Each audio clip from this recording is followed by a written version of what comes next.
वो लोग जैसे निकलने थे घूमने के लिए बाग बगीचों में, उस तरह के बीच में बनी हुई चीज़ थी ये, और लोग नहाने आते थे।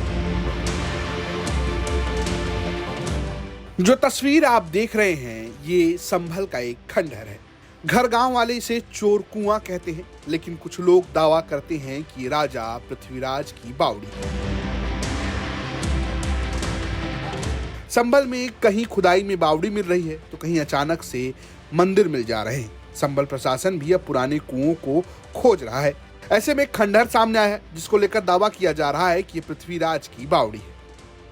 बावड़ी का इतिहास ये है कि राजा पृथ्वीराज चौहान के ज़माने की बावड़ी है, और उस समय राजा महाराजा यहाँ पे घूमने आते थे, स्नान करने आते थे महारानियाँ, और इससे ज़्यादा इसमें कोई है नहीं। बस जंगल था, पूरा बाग थे यहाँ पर, तो शाम को कोई रुकता नहीं था।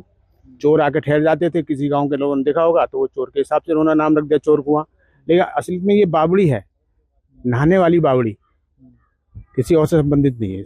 जैसे भी हमारे बुजुर्गों ने बताया, वो यही बताया कि यहाँ नहाने आती थी पुराने ज़माने में, राजा पृथ्वीराज चौहान के टाइम में। वो लोग जैसे निकलने थे घूमने के लिए बाग बगीचों में, उस तरह के बीच में बनी हुई चीज़ थी ये, और लोग नहाने आते थे। कितनी मंजिल तक थी? ये बताया जाता है कि 7 मंजिल तक थी। अभी 7 मंजिल तो हो ही नहीं सकती, क्योंकि 60-70 फुट के बाद तो वाटर लेवल भी आ जाता है, तो पानी के नीचे थोड़ी बनेगी। ये 2 ही मंजिल हम देखते आ रहे हैं, सबसे 2 ही मंजिल है। जब हमारे सहयोगी अभिनव माथुर इस ढांचे के अंदर घुसे तो उन्होंने 2 मंजिला बिल्डिंग देखी। बीच में एक कुआं भी दिखा, हालांकि कुएं में पानी नहीं है। वहीं बावड़ी का स्ट्रक्चर साफ साफ नजर आ रहा है। इसके बाद अभिनव आसपास के लोगों से बात करने लगे। इस दौरान वहीं बगल में खेत में काम करती हुई एक महिला मिली। महिला ने दावा किया कि उसने इस बावड़ी में पानी देखा था। उसने ये भी दावा किया कि जब वो अपने खेत से मिट्टी निकाल रही थी तो घोड़े के पैर मिले। महिला ने यह भी दावा किया कि यहाँ आल्हा उदल की लड़ाई हुई थी। जब से हमारी शादी हुई है हमने तो ये भी ऐसी देखी है, और हमने चूरकुआ भी ऐसी देखो है। इसमें पानी देख रहा हो पहले, और अब इसमें पानी सूख गया हो। इसमें जीना भी है, इसमें मंजिल भी है जी। हमें 3 मंजिल हमने देखी, जी सुने हैं कि जो 7 मंजिल हो पहले 7 मंजिल थी। हाँ, ऐसा सुनिए हमने। और इसमें चोर रहे थे। हमने अपने खेत में से उठवाई, घोड़ों की टांग लिखनी हमारे खेत में कितनी बड़ी बड़ी। यहाँ लड़ाई भई है।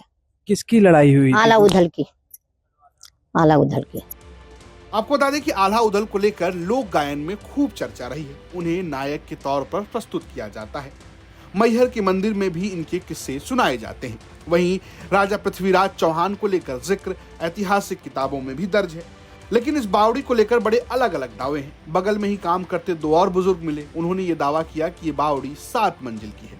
तो ये चोर कुआं के उससे बोलते हैं। अब तो आप पहले पृथ्वीराज चौहान का है, अब तो जो है वो ठीक है टाइम पे, बाकी आगे हमें पता नहीं।